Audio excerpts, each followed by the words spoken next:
So here in 2 Samuel chapter 20, we get to see there's still some cleaning up that has to be done in Israel.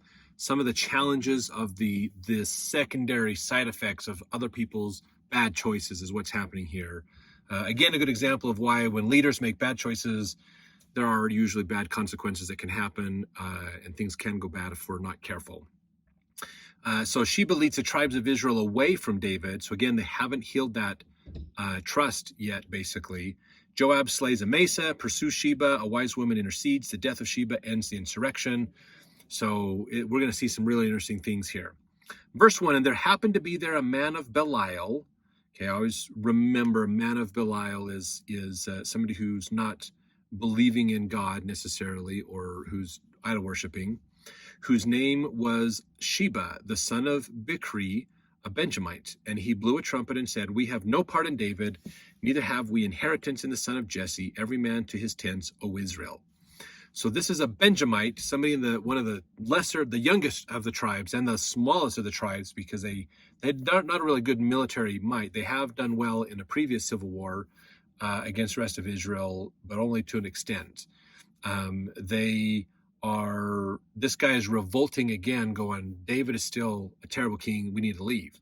So he's trying to put a second revolt against David out there. Verse 2, so every man of Israel went up from after David and followed Sheba the son of Bichri, but the men of Judah clave unto their king from Jordan even to Jerusalem.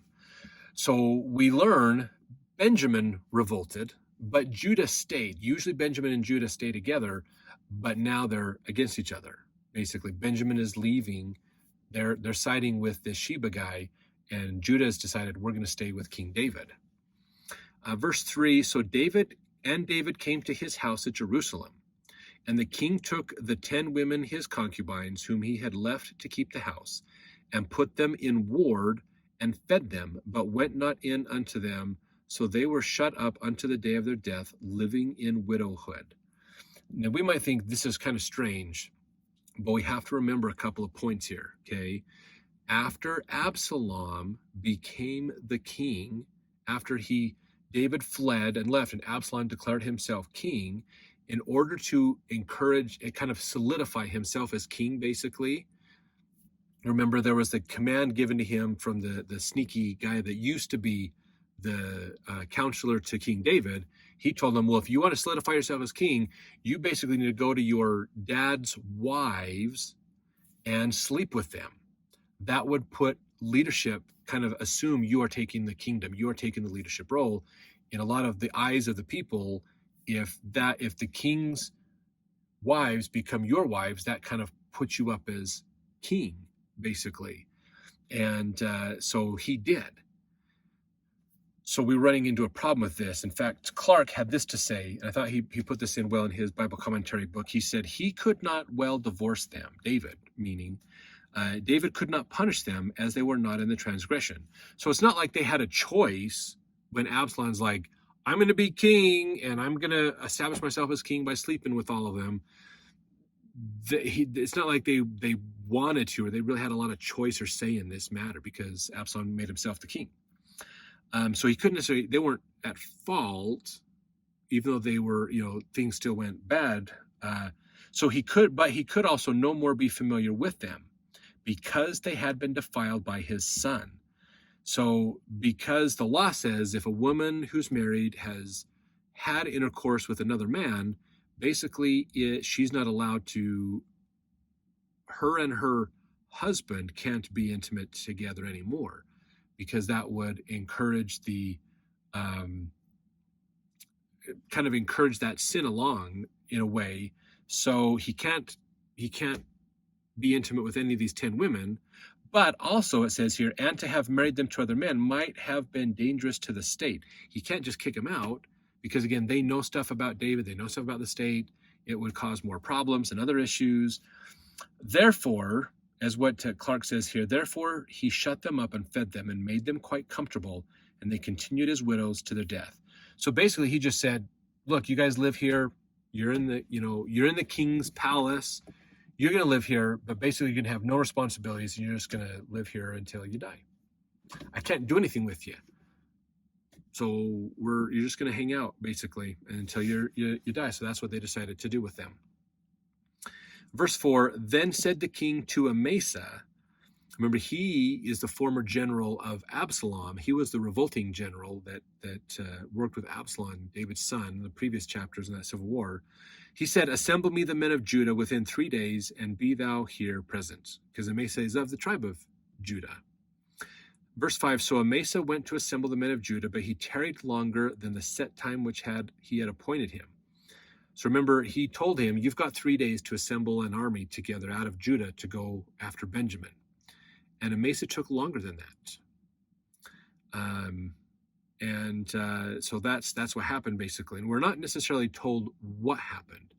Did it take longer for Amasa to convince the people to follow him? Was he slothful? Did he just take his own sweet time and not really get it done in the timely fashion? Not really a big deal. We don't know. It doesn't say in here, unfortunately. But here's what happened, basically. Verse 6, and David said to Abishai, now call Sheba the son of Bichri, do us more harm than did Absalom. Take thou thy Lord's servants and pursue after him, lest he get him fenced cities and escape us. So David turns to Abishai, who's one of the priests, and says, hey, I'm worried the Sheba guy is going to cause more problems in Israel than my son Absalom did. So grab your other priests, get out there and try to stop him, basically, so he doesn't start building up his own cities and establishing himself. Because if he does that, it's just going to be a horrible mess, and we're going to have problems. Verse 7, and there went out after him Joab's men, and the Cherethites, and the Pelethites, and all the mighty men, and they went out of Jerusalem to pursue after Sheba, the son of Bichri. So they went out, Joab and his men. So Joab's still in the military, just not the head of the military. And David probably was looking at Amasa going, I picked the wrong dude to be general. This guy is lazy, maybe. He's just not very good at this. But Joab's going out with his men to take out Sheba, basically. Verse 8, when they were at the great stone which is in Gibeon, Amasa went before them, and Joab's garment that he had put on was girded unto him, and upon it a girdle with a sword fastened upon his loins in the sheath thereof. And as he went forth, it fell out. So one of the challenges in the ancient scriptures is they didn't really do a good of defining who the subject was. They'll talk about two people and then use the word he, but then we have to sit here and think, which he is it we're talking about? So sometimes it can be confusing, but what we believe is happening here is the person that's writing this down is describing Joab and what Joab is wearing, basically. So Joab's garment, girded about him, he had a sword fastened upon around his waist, basically, girded fastened upon his loins, that's around his waist, and had a sword in it. And as Joab went forth, the sword fell out of the sheath. Maybe it was kinked to the side, not hanging down as much. Maybe it was on an angle, so it slipped out. Maybe Joab stumbled and tripped or something. Something happened. Verse 9, and Joab said to Amasa, art thou in health, my brother? And Joab took Amasa by the beard with the right hand to kiss him. But Amasa took no heed to the sword that was in Joab's hand. So he smote him therewith in the fifth rib, and shed out his bowels to the ground, and struck him not again, and he died. So Joab and Abishai his brother pursued after Sheba the son of Bichri. So here's something else that Clarke says in his Bible commentary about this. He says, it appears that this was not a military garment, and that Joab had no arms, but a short sword which he had concealed in his girdle. And this sword or knife was so loose in its sheath that it could be easily drawn out.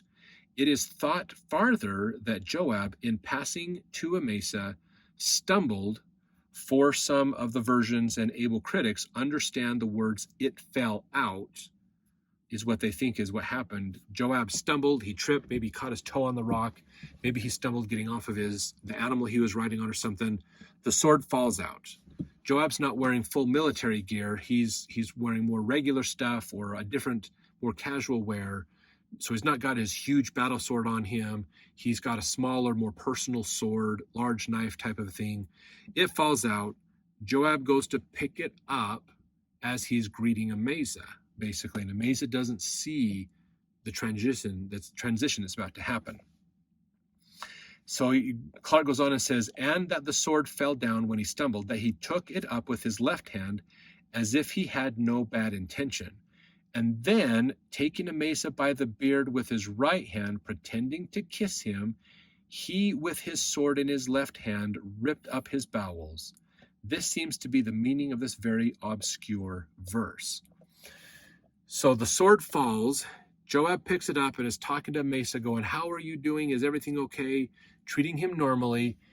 He picks up the sword. He's got in his hand, grabs the beard, pulls Amasa close in as if he's going to kiss him, which is probably a traditional greeting.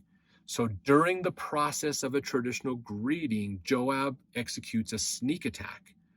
Without realizing it, he's distracting Amasa with his traditional greeting, and then he takes his sword in his left hand, and he basically rips Amasa's bowels open, cuts him probably just above the belly button area, just lays him out. And so Amasa's not dead, but he's got a wound that will, without modern technology, is never going to heal. For one, it's too big of a wound to heal. You've got a lot of blood and stuff coming out, and if there's organs that are popping out, intestines that are injured with that sword, or liver got cut, maybe the pancreas got cut, other things, maybe he could have nicked the bottom of the lungs or the diaphragm and stuff. It's going to be something that Amasa will slowly die from. Basically, it's still a bad cut. So Amasa wasn't paying attention, and what the heck? He probably stumbled back and went, what's going on? And realizes that Joab has mortally wounded him.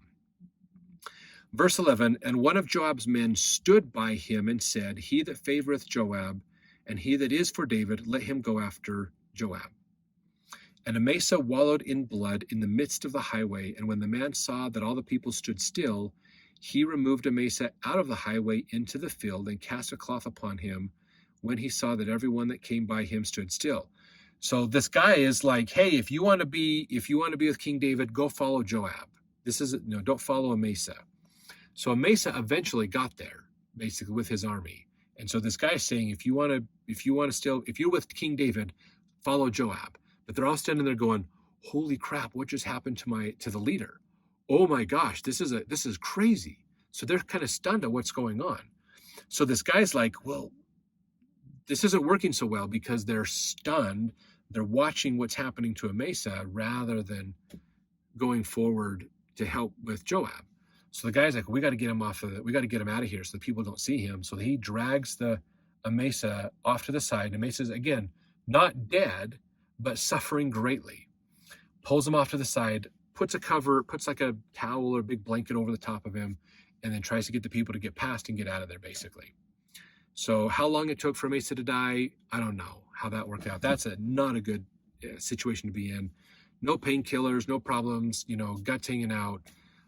Breathing problems, probably. Maybe he's got lungs filling up with fluid from this. Maybe they got punctured as the cut came across. There's a lot of what ifs in there, but a slow way to die. It could have took Amasa hours to die in that way. Not a good situation.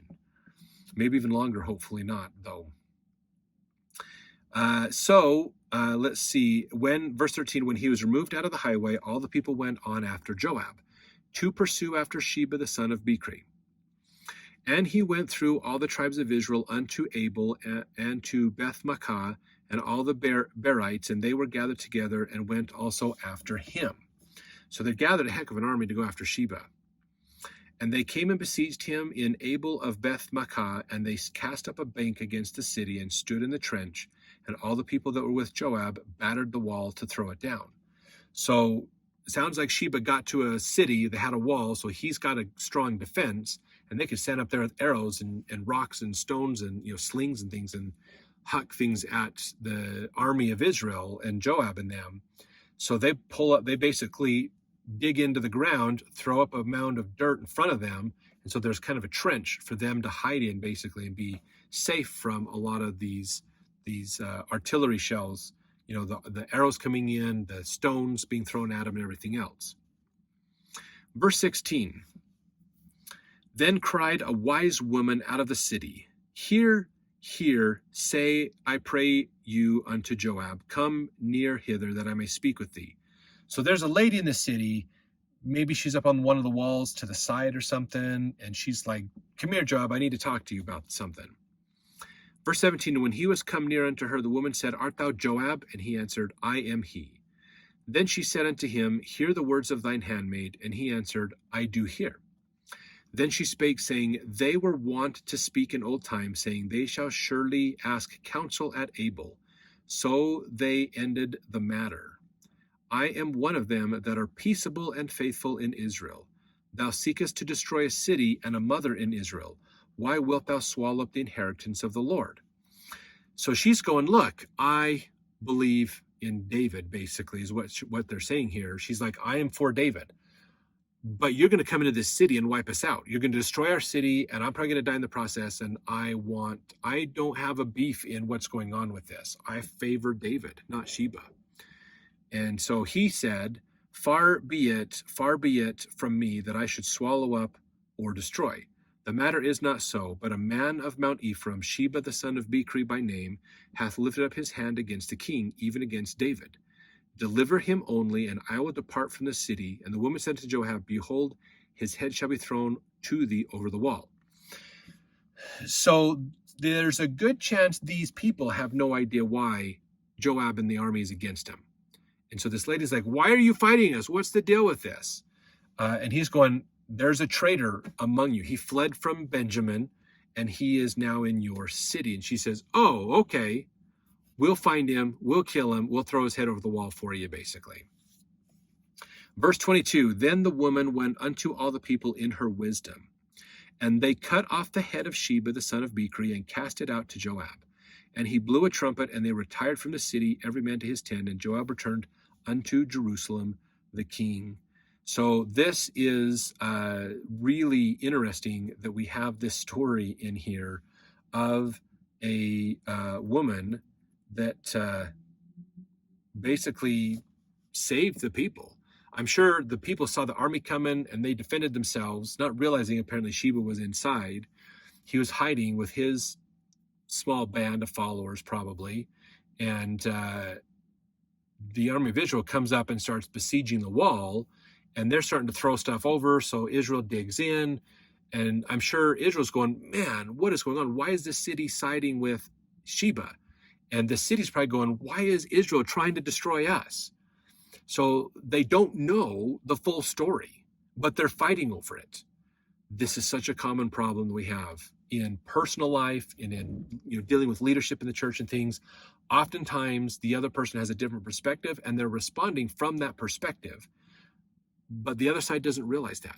And so that's why it's important that we come together to seek understanding. Just like this woman did, she decided rather than just let the people deal with this situation, she said, I'm going to go figure this out. So she went and found out, why are you fighting us? What is the deal with this? We are for King David. I don't understand why you're here. And he says, there's a traitor among you. Oh, well, if that's it, we'll root him out. Now that she understood why Joab was there, she agreed. Okay, well, a traitor needs to be taken care of. And so I'll tell you what, we'll kill him. We'll knock him off, and we'll prove it to you by throwing his beheaded head over the wall, and then you'll know he's dead. So she went around and talked to people and said, hey, there's a traitor. That's why they're here.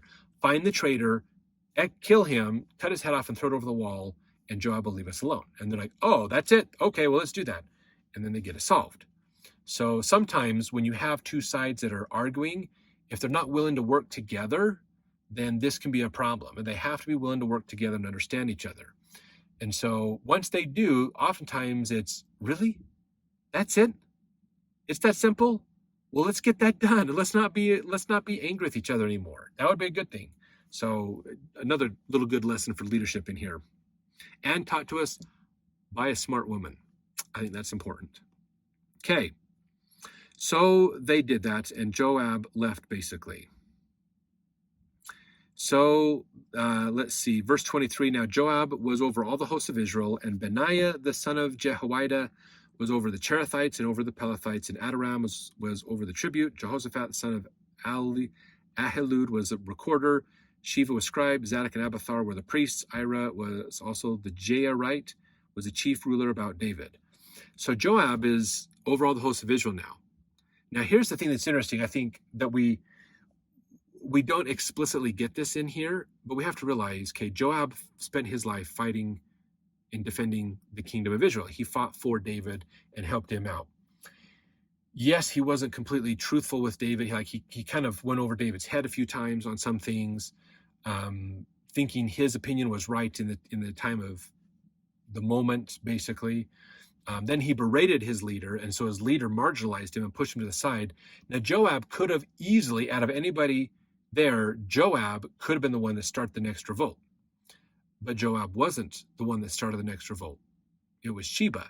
Now, I don't know if Sheba looked at what happened to Joab and thought, well, David's an idiot for doing this, so I'm going to revolt against him because of what happened to Joab. We don't quite know what Sheba's response was or what his reasoning was in doing that. But Sheba made a very different decision than Joab. Joab didn't revolt. Joab still obeyed and fought. And now Joab was elevated back up to the top. So, yeah, he probably didn't have to, technically Amasa was Joab's superior, and Joab did kill him. And so again, Joab's kind of doing his own thing in a way, even though Amasa was not the best. And maybe there is, I have to admit that there is the possibility that the reason Amasa was delaying what was going on is because Amasa didn't fully agree with David. Maybe he saw this as an opportunity to weaken David's hands by taking longer to get an army together. So the rest of the groups had to form and fight while Amasa took his time in hopes David would lose. So maybe Amasa was trying to work it in his advantage as well, because he was, again, he was the general of the army that revolted, of that revolt. So that is a possibility, and maybe that's why Joab killed him, saying, this guy's a traitor still. Maybe that's a possibility. We don't know for sure, but Joab is obviously mad at Amasa, and Amasa took longer than he was supposed to. So still some information there we don't understand all the way, but good lessons for us anyways. That's very, very important. So we'll see in the next chapter as we finally get this one revolt done, and now we have to move on.